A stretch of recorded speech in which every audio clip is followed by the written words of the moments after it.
विश्वानि देव सवितर्दुरितानि परासुव यद्भद्रं तन्न आसुव। ओम शांति शांति शांति। ओम श्री परमात्मने नमः। ओम श्री गुरुभ्यो नमः।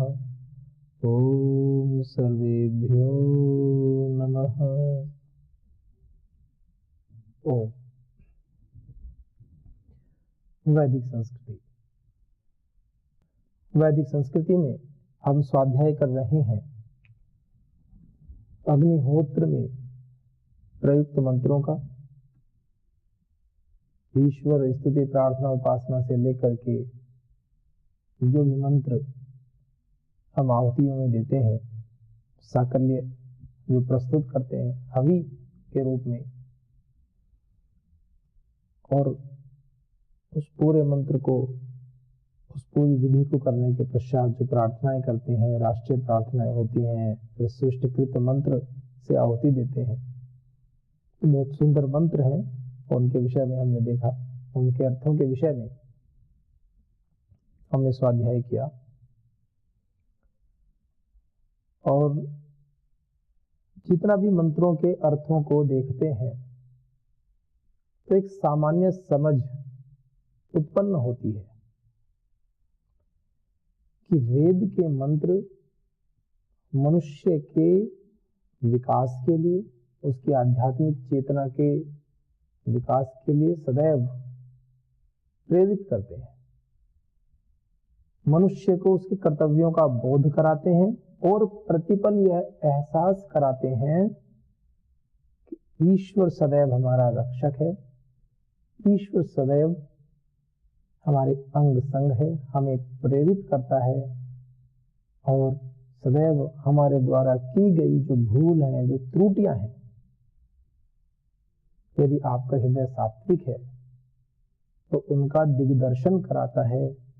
उनको दूर करने के लिए आप सदैव तत्पर रहें। इस विषय में भी हमें निरंतर संदेश देता है, प्रेरणाएं देता है। और एक कहते वन स्टेप फॉरवर्ड, एक कदम और आगे की बात करता है जो ये मंत्र है। तो एक कदम आगे और क्या हम देखते हैं, भगवान कहते हैं कि जो भी कहीं कुछ त्रुटि रह भी गई है ना, उसको भी, कोई हमसे त्रुटि हो भी गई है तो उस त्रुटि को भी वो दूर करते हैं। साधक की जो प्रार्थना है वो ऐसी है, और उस साधक की, उस यजमान की समस्त कामनाओं की पूर्ति करते हैं। आप जिससे प्रार्थना करते हो और उसमें यदि प्रार्थना को पूर्ण करने की सामर्थ्य ही ना हो तो मनुष्य प्रार्थना ही क्यों करे। एक सीधा सा प्रश्न उठता है, आप प्रार्थना कर रहे हो, यदि आप किसी ग्राम प्रधान से ये प्रार्थना करो कि मुझे एमपी का टिकट दिला दे, वो खुद ही ना ले ले, यदि उसकी इतनी सामर्थ्य हो तो पहले वो स्वयं उतनी सामर्थ्य अर्जित करे, करने के पश्चात फिर वो किसी को एमपी का, एमएलए का टिकट दिलाने की सामर्थ्य रख सकता है। किसी अपवाद रूप में किसी ग्राम प्रधान की इतनी सामर्थ्य हो तो उसके लिए हम निषेध नहीं कर रहे हैं, अच्छी बात है, सामर्थ्य होनी चाहिए। एक सामान्य कथन कर रहा हूं। ऐसी बातें भी तो होती हैं, जैसे दो व्यक्तियों ने एक ही सीट से चुनाव लड़ा। पिताजी लड़ते आए पहले से, उस सीट से जीतते आए थे, और पुत्र ने भी कहा कि मैं उसी सीट से चुनाव लड़ूंगा। अब जिस सीट से पिताजी लड़े हैं उसी सीट से पुत्र ने कहा कि मैं भी चुनाव लड़ूंगा, तो पिताजी ने कहा मान जा, हार जाएगा, मैं तो जीतता आ रहा हूं पिछले कई चुनावों में, तेरा तो कोई अस्तित्व भी नहीं है, तुझे तो लोग ये जानते हैं कि फलाने एमपी का बेटा है, मैं तेरा बाप हूं ऐसा कोई नहीं जानता है। तो 2-4 वोट यदि मिलेंगे भी तो इसलिए तो भले ही मिल सकते हैं कि मेरा पुत्र है, लेकिन जीतने की तो भूल जा। उसने कहा नहीं मैं तो लड़ूंगा। कर ले, कर ले शौक पूरा। दोनों बाप बेटे लड़े और जो वर्तमान एमपी था, जो पिछले कई वर्षों का एमपी था, वो हार गया और वो लड़का जीत गया। टक्कर बड़ी मुकाबले की हुई। तो लोग जो विरोधी थे, जो उस एमपी के विरोधी थे, वो उसके बच्चे से मिले जाके और उसका साथ दिया तो उसको जिता दिया। और फिर जब वो जीत गया उसका लड़का, तो उसके पास गए उसको चिढ़ाने, कितने साल का एमपी था और देख तुझे हरा दिया। तो उसने कहा मैं जीतता तो एमपी बनता और अब तो एमपी का बाप हूं। क्या समझ के आए हो?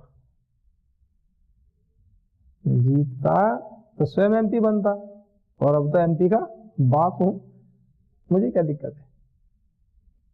तो कहने की बात यह है, सामर्थ्य होनी चाहिए। मैं ये कहना चाह रहा हूं, सामर्थ्य,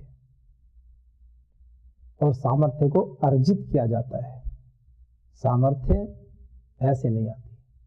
और जिसकी हम प्रार्थना करते हैं वो सर्वशक्तिमान है, उससे बड़ा सामर्थ्य किसी का नहीं है। वो हम सबका, जो सर्वशक्तिमान परमात्मा है, वो हम सबका कर्ता धर्ता नियंता है। वो सर्वोच्च पद पर आसीन है, उसके सामने किसी की नहीं चलती। उसके सामने तो बस उसके भक्त की चलती है। और ये जो उदाहरण मैंने दिया, वो अपने भक्तों को विजयी बनाते हैं। जो ईश्वर होते हैं वो अपने भक्तों को विजयी बनाते हैं, वो उनको क्रेडिट देते हैं, वो उनको श्रेय देते हैं। और भक्त के माध्यम से ही कहते हैं कि भगवान को पाना हो तो भक्त बनकर पाया जाता है। और जो सही सच्चे अर्थों में भक्त बन जाता है तो दूसरे व्यक्ति भी उसके माध्यम से ही, भक्त के माध्यम से ही भगवान को पा लेते हैं। स्वयं तो भक्त के वश में रहता ही है और भक्त को यह अधिकार भी दे देता है कि जिसको तुम चाहो मैं उसको भी प्राप्त हो सकता हूं। भक्त को भी ये अधिकार दे देता है, विशेषाधिकार देते हैं ना। जैसे कोई राजा हो और वो कहे अपने मंत्री को नियुक्त करे, और राजा मंत्री से कहे कि मुझसे मिलने का अधिकार आपका, और मुझे किससे मिलवाना है इस विषय में भी तो वो मंत्री कार्य करता ही है ना। वो लेकर जाएगा, मंत्री जी जाएंगे राजा के पास में कि अमुक व्यक्ति मिलने आए हैं, इनसे आप मिल लीजिए, राज्य के लिए उचित होगा। तो राजा कहेगा मिलवा लो। और जिससे नहीं मिलवाना होगा वो कहेगा अमित व्यक्ति ठीक नहीं, इससे मत मिलो। तो राजा कहेगा ठीक है भाई, नहीं मिलते। लोक में भी तो ऐसा देखते हैं। तो भक्त भी तो ऐसा ही हो जाता है। भक्त बने, जब दो आत्माओं का मिलन हो जाता है तो भक्ति उत्पन्न हो जाती है, व्यक्ति भक्त बन जाता है। जब उस परात्पर ब्रह्म में हम एक हो जाते हैं, उसके भाव में ही भाव विभोर हो जाते हैं, तो बस फिर एक ही तत्व बचता है, उसे कहते हैं आत्माओं का मिलन। और आत्माओं का मिलन पहले मन मिलते हैं, दो मन आपस में मिलते हैं तो कहते हैं प्रेम। तो प्रेम की उत्पत्ति होती है जब मन मिलते हैं आपस में। और इसके बाद की जो स्थिति है शरीरों के मिलने की, वो तो सब वैश्विक सुख के लिए, काम वासनाओं की पूर्ति के लिए, वो एक अलग विषय है। उस विषय में अपने को नहीं जाना। संसार चलता है, ऐसा नहीं है, संसार चलता है, लेकिन जो उत्तम स्थिति होती है जब दो मन अर्थात विचार मिलते हैं एक दूसरे के, तो वास्तविक प्रेम तो तब उत्पन्न होता है। दो व्यक्ति घर में रहे, विचार ना मिले, शरीर तो मिल जाते हैं, विचार ना मिले, रोज की कलह, रोज जीवन नरक बन जाता है। और व्यक्ति, आपने देखा होगा कहीं कहीं तो ऐसी भी घटनाएं सुनने में आती हैं, देखने में आती हैं, आत्महत्या कर लेते हैं या एक दूसरे का मर्डर कर देते हैं या छोड़ के चले जाते हैं। ये स्थिति है। लेकिन जहां विचार मिलते हैं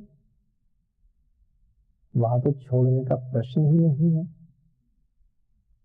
वहां तो केवल स्वीकार भाव है, केवल स्वीकार भाव। और इससे भी ऊपर की स्थिति है जहां आत्माओं का मिलन है, वहां भक्त भगवान में लीन हो गया। आत्माओं का मिलन कैसे? जैसे लोहे का एक पिंड अग्नि में चला गया और अग्नि की तरह रक्त तप्त लाल हो गया, देदीप्यमान हो गया, जाज्वल्यमान हो गया, प्रकाशित करने वाला हो गया, वो तो फिर एक ही हो गया, अपने अस्तित्व को दूसरे अस्तित्व में विलीन कर देता है, डिसॉल्व हो जाता है। अग्नि के समस्त गुण धर्म उस अयस्पिंड में आ जाते हैं।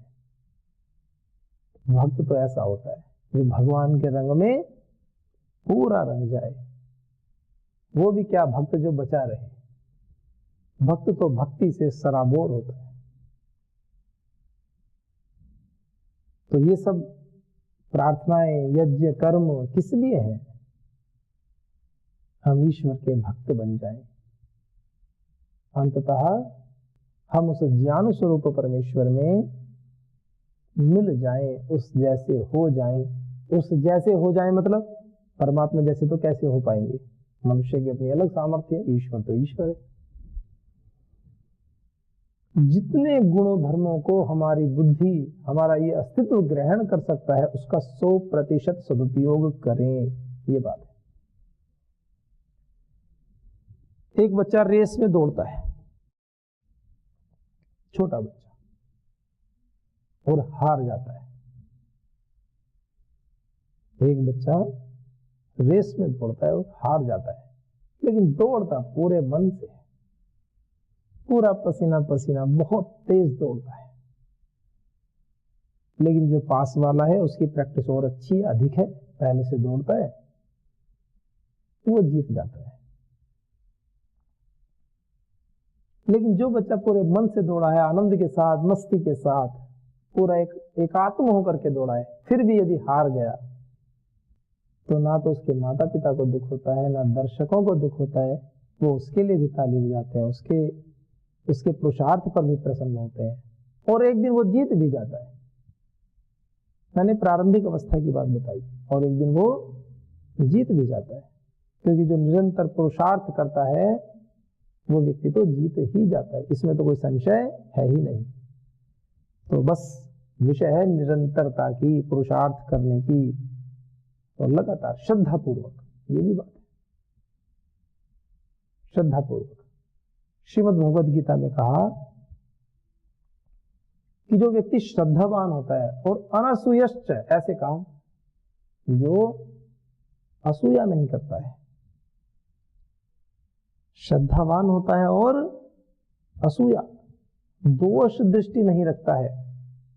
इस शास्त्र में, श्रीमद् भगवद गीता को सुनने में, या कुछ जो भी सत्य शास्त्र हैं, वेद आदि, उपनिषद आदि, पंचदर्शन आदि ग्रंथ हैं, इनको सुनने में श्रद्धा रखता है और दोष दृष्टि नहीं रखता है, तो कहा वो व्यक्ति भी मुक्त आत्मा क्या होता है? और मुक्त आत्मा होता है, और वो उन पुण्य लोकों को प्राप्त कर लेता है जिनको पुण्य कर्म करने वाले व्यक्ति प्राप्त करते हैं। ऐसे कहा वो व्यक्ति जो केवल सुनता है और श्रद्धा से सुनता है, और जब सुनता है तो मन में दुराग्रह नहीं रखता है, प्रेम से सुनता है, उसमें दोष दृष्टि रखकर नहीं सुनता है कि देखो ये गलत है, ये गलत है, तो वो सुनने मात्र से भी उन दिव्य लोकों को प्राप्त कर लेता है जिन दिव्य लोकों को बहुत पुण्य कर्म करने वाले व्यक्ति प्राप्त करते हैं। इतनी बड़ी महिमा है। पर सुनना कैसा? एक दिन सुना, 5 दिन गायब, फिर छठे दिन सुना, फिर 4-5 दिन गायब, निरंतरता से। क्योंकि वहां जो बात आई है सुनने को लेकर के, तो जब हम रोज कोई अच्छी बात सुनते हैं तो रोज सुनते हैं तो रोज मन में जो विचार हैं, जो नेगेटिविटी है, वो रोज धीरे धीरे रिमूव होती है, हटती जाती है। और जब अच्छी बात सुनते हैं तो धीरे धीरे मन में, हमारे चित्त में संस्कार बनते हैं अच्छा कर्म करने के। अच्छे कर्म से हम प्रभावित होते हैं, अच्छे कर्म करने के लिए हम स्वयं को प्रेरित भी करते हैं, और धीरे धीरे हमारे जीवन से बुराइयां दूर होती जाती हैं और हमें पता ही नहीं चलता है। ये जीवन का सत्य है, लेकिन निरंतर करना चाहिए। स्वाध्याय, सत्संग निरंतर आवश्यक है मनुष्य जीवन के लिए, और इस सन्यासी जीवन के लिए, इस आध्यात्मिक जीवन के लिए। जो साधक, जो गृहस्थ, जो ब्रह्मचारी या वानप्रस्थ, किसी भी आश्रम में आप हो, आप नौकरी करते हैं, आप व्यवसाय करते हैं, अपना बिजनेस है, उसके भी कई प्रकार है। जिस भी क्षेत्र में आप कार्य करते हैं, कृषि करते हैं, किसी भी क्षेत्र में आप कार्य करें, लेकिन हमेशा पूर्ण श्रद्धा से, पूर्ण भक्ति भाव से करें। तो निश्चित ही जब हम कोई कार्य करते हैं, पूर्ण मनोयोग से करते हैं, तो वो सफल होता है। वेद मंत्र हमें यही तो बता रहे हैं। तो कितनी सुंदर राष्ट्रीय प्रार्थना, ओम आ ब्रह्मण ब्रह्मण ब्रह्म वर्चसी जायत, कितने सुंदर। और सृष्टिकृत आहुति, ईश्वर ने हमारे लिए जो भी अच्छा कर सकते थे भगवान जी, वो सब किया है। मनुष्य जीवन देना, समझो इस जीवन की सबसे अधिक बहुमूल्य वस्तु, इस पूरे ब्रह्मांड की जो सबसे बहुमूल्य वस्तु है, वो हमें दे दी परमात्मा ने। अब मांगने का कार्य नहीं है, परमात्मा को छोड़कर अब कुछ नहीं मांगना। बस जीवन का एक ही संकल्प, हे प्रभु आपको ही पाना है, बस, अब और कुछ नहीं। हाँ, उसके साधन करने पड़ेंगे। अज्ञान को मिटाना पड़ेगा। उसके लिए तो साधन है, सत्संग है, गुरुजनों की शरणागति है, अनकंडीशनल सरेंडर, बिना शर्त के समर्पण करना पड़ेगा, तब बात बनती है।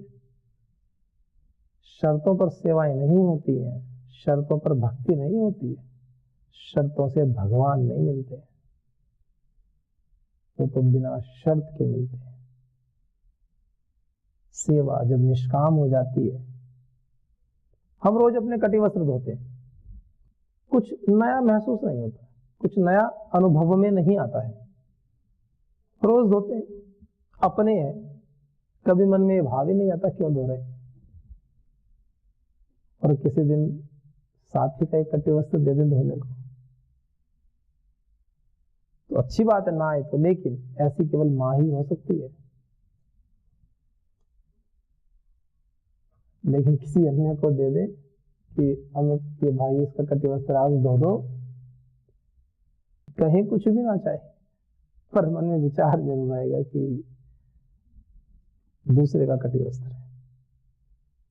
साधना तो तब है कि मन में विचार ही उत्पन्न न हो। जिस भाव से अपना कटिवस्त्र उठाया था धोने के लिए, और किसी भाई ने आकर कहा कि भैया ये कटिवस्त्र धो दीजिए, उसी भाव में रहते हुए उसी कटिवस्त्र को धोना। भगवान राम का आदर्श मानते हैं ना। पिताजी ने कहा कि सुबह राजगद्दी होगी, पूरे राज्य में ढिंढोरा पिट गए, पूरा राज्य उत्सव मना रहा है, खुशियां मनाई जा रही हैं, मिठाइयां बांटी जा रही हैं, पुष्प से सजा दिया गया है अयोध्या नगरी को, और पता चलता है शाम को कि बेटा तैयारी करो, वन जाना है। जी पिताजी,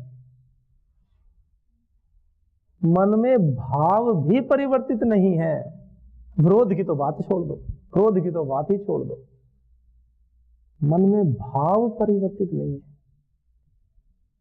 यहाँ दूसरे का कटे वस्त्र देख करके भाव बदल जाता है, चेहरे की भाव भंगिमाएं बदल जाती है, व्यक्ति तर्क देता है, हेतु देता है कि यह तो मेरा नहीं है, इसका तो मैंने प्रयोग ही नहीं किया है। हम जिस पथ पर चल रहे हैं उस पथ की आवश्यकता क्या है, ये चिंतन का विषय है।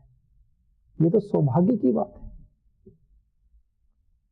ये तो सौभाग्य की बात है कि स्वयं सेवा का अवसर लेना चाहिए और सेवा आपके द्वार पर आई है और आप उसको ठुकरा रहे हैं। कहां जाएंगे? किस नादानी में हम जी रहे हैं? जिस पथ पर हम चल रहे हैं उस पथ की आवश्यकता क्या है, उस पथ की क्या मांग है? उस पथ की मांग है इच्छाओं से मुक्त हो जाना, उस पथ की मांग है चाह को छोड़ देना, उस पथ की मांग है एकात्म हो जाना, उस पथ की मांग है स्वयं को सर्वस्व न्यौछावर कर देना समाज कल्याण के कार्यों के लिए। और आप अपने परम श्रद्धेय श्री गुरुदेव को, परम श्रद्धेय आचार्य श्री जी को देख सकते हैं, अपने जीवन के एक एक क्षण को मानवता की सेवा में समर्पित किया है। हमें बड़ा अच्छा लगता है प्रातः सुबह उठ करके योग करना सबको। कभी जाड़े हो, अभी जनवरी मास बीता है, ठंड हो रही हो, रजाई में पड़े हैं, निकलने को मन नहीं करता। कभी कभी सामान्य बात बता रहा हूं, ऐसे मैं सोच रहा हूं कि वक्ता का अभिप्राय ऐसा है, लेकिन एक ऐसा ऋषि जिसके ऊपर कोई दबाव नहीं, किसी का कोई प्रेशर नहीं कि आपको कराना है, वो केवल समाज के कल्याण के लिए, मानवता के कल्याण के लिए पूरी दुनिया में कहीं भी चले जाएं, योग नहीं छोड़ते। केवल इसलिए नहीं कि वो स्वयं स्वस्थ रहेंगे, ये तो कोई विषय ही नहीं, वो तो रहेंगे ही स्वस्थ, लेकिन वो व्यक्ति से विचार की ओर बढ़ रहे हैं, बन गए हैं। करोड़ों लोग जब प्रातः काल उठकर उनका चेहरा देखते हैं, परम श्रद्धेय श्री स्वामी जी महाराज का, एक नई चेतना का नव संचार होता है उनके हृदय में कि हाँ, एक ऋषि है जो हमारे घर, हमारे कमरे के अंदर टीवी में घुस करके सामने उपस्थित है। हाय रे मनुष्य, रिमोट का बटन ऑन नहीं करता, आलस्य। क्योंकि ये भी निश्चित है, कुछ लोगों की बात कह रहा हूं, सबके नहीं, हाँ जो करते हैं वो तो धन्यवाद के पात्र हैं ही, करते ही हैं, अधिकांश तो करते ही हैं। क्यों? उनको डर होता है। यह भी नितांत सत्य है कि व्यक्ति यदि घर में रिमोट का बटन ऑन कर लेंगे तो वो सोए हुए नहीं रह सकते। यदि परम श्रद्धेय श्री गुरुदेव की वाणी कानों में पड़ेगी, बिस्तर पर नहीं रह सकते। जब उनकी दिव्यमान वाणी औज और तेज से भरी वाणी कहेगी कि हे मनुष्य उठ जा, और जब महाराज श्री जी कहते हैं तो पूरा तप बोलता है, तो व्यक्ति को अपने ऊपर शर्म आने लगती है कि एक सन्यासी जिसको कुछ भी नहीं चाहिए वो समाज कल्याण के लिए कार्य कर रहा है, तो मैं अपने कल्याण के लिए तो कर लूं, कम से कम स्वस्थ हो जाऊं। ऐसी भाव दशा, ऐसी मनोदशा समाज कल्याण के कार्यों के लिए लोक संग्रह की दृष्टि से ही हम करें, प्रारंभ तो करें कम से कम। इस तत्व को समझना होगा, सेवा क्या है। इसलिए कहा मैंने, सेवा शर्तों पर नहीं होती। एक व्यक्ति सेवा करता है, कुछ व्यक्ति ऐसे होते हैं ना सेवा करते हैं, आश्रमों में जाते हैं, मंदिरों में सेवा करते हैं, किसी विद्यालय में सेवा करते हैं, कहते हैं हम पर आप पारिश्रमिक नहीं लेंगे, हम सेवा करते हैं। 1 साल सेवा करते हैं, 2 साल सेवा करते हैं, फिर भी बात हो जाती है तो वो क्या कहते हैं, अरे हमने तो 2 साल सेवा की, हमारा यही है क्या? तो किसी बात को नहीं माना या कोई विषय हो गया, हमने तो 5 साल सेवा की है, कि हम 5 साल से सेवा कर रहे हैं, हमारी इतनी वैल्यू नहीं है क्या? अरे क्या कर रहे हो आप? सेवा को भी मूल्य होता है, सेवा तो सेवा होती है। इन शब्दों को कह करके तो आपने 5 साल की सेवा प्रति प्रश्न लगा दिया। सेवा का कोई मूल्य नहीं है। सेवा तो अंतर मन से ईश्वर के लिए समर्पित भाव है। उन भावों का कोई मोल है। जो परमात्मा अमूल्य है वो भाव भी तो अमूल्य है। इस धरती के समस्त ऐश्वर्य को प्राप्त करने के पश्चात भी उस भाव का कोई मूल्य नहीं हो सकता। वो तो अद्भुत भाव है, वो तो आपने अपने प्रभु के लिए समर्पित किया है। उसका मोल तोल करके उसको छोटा मत करें। सेवा तो बहुत बड़ा विषय है, ये छोटी या बड़ी नहीं होती, आपका भाव होता है। आप एक भाव से अपना कपड़ा साफ करते हैं, अपना रुमाल साफ करते हैं, उसी भाव से दूसरे का रुमाल साफ करते हैं। और एक व्यक्ति पैसे लेकर पूरी लॉन्ड्री में पूरे कपड़े धोता है दूसरे के, लेकिन उसका भाव अलग है, वो पैसा लेकर के धो रहा है। पैसा नहीं दोगे तो नहीं धो। और आप किसी की सेवा करते हो, छोटा भी कार्य करते हो, भाव का बड़ा महत्व है। तो आइए हम सबके भाव पवित्र हो और बहुत ही सुंदर मंत्रों के साथ में ये जो विषय है अग्निहोत्र का यहाँ पूर्ण होता है। ओम प्रजापतये स्वाहा इदम प्रजापतये इदं नमः। इसको मौन आहुति बोलते हैं। प्रजापतये इस सकल ब्रह्मांड की रचयिता प्रभु के लिए आहुति है। और बाद में आती है पूर्ण आहुति, इसे कहते हैं ओम सर्वम वै पूर्णम स्वाहा। ओम वो जो परमात्मा है, सर्वम सब जगह, वही निश्चित ही, पूर्णम पूर्ण है, व्याप्त है। क्या कहा? ओम जो परमात्मा है, ओम सर्वम सर्वम सब जगह, वही निश्चित ही, पूर्णम पूर्ण है, व्याप्त है। वो परमपिता परमात्मा सब जगह व्याप्त है। ओम सर्वमयि पूर्णम स्वाहा। उसको पाने के लिए प्रयत्न करो, अहंकार को छोड़ो। अंत में कहा। तो आइए शांति पाठ के साथ में, क्योंकि शांति का संदेश भी देते हैं बाद में। ओम द्यहो शांति, जो द्यूलोक शांत रहे, अंतरिक्ष द्यूलोक समस्त लोक में शांति हो, ऐसी बातें कहते हैं। पृथ्वी शांति, आप जल शांत हो। शांत का अर्थ क्या है? कल्याणकारी हो, हमारे लिए अच्छा।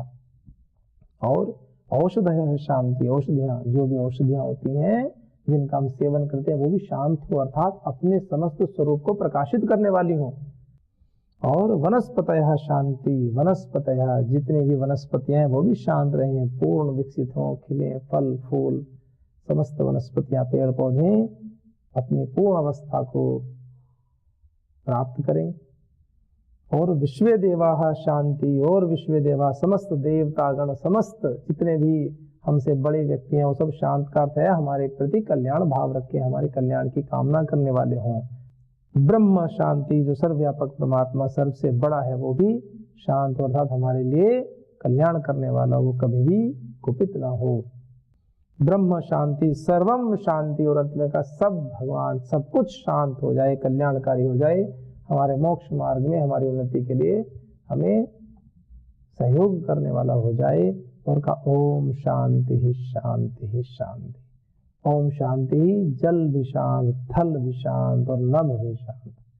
समस्त देवगण, समस्त प्रकृति, समस्त समष्टि हमारे प्रति कल्याण करने वाली हो, हमारा मार्ग प्रशस्त करने वाली हो। तो आइए इन सुंदर भावों के साथ शांति कीजिए प्रभु त्रिभुवन में, जल में, थल में और गगन में, अंतरिक्ष में, अग्नि पवन में, औषधि वनस्पति वन उपवन में, सकल विश्व में, जड़ चेतन में शांति कीजिए प्रभु त्रिभुवन में। तो आइए उन सुंदर भावों के साथ आज के संग को विराम करते हैं। ओम शांति शांति शांति ही। ओम श्री परमात्मने नमः। ओम श्री गुरुभ्यो नमः। ओम सर्वेभ्यो नमः।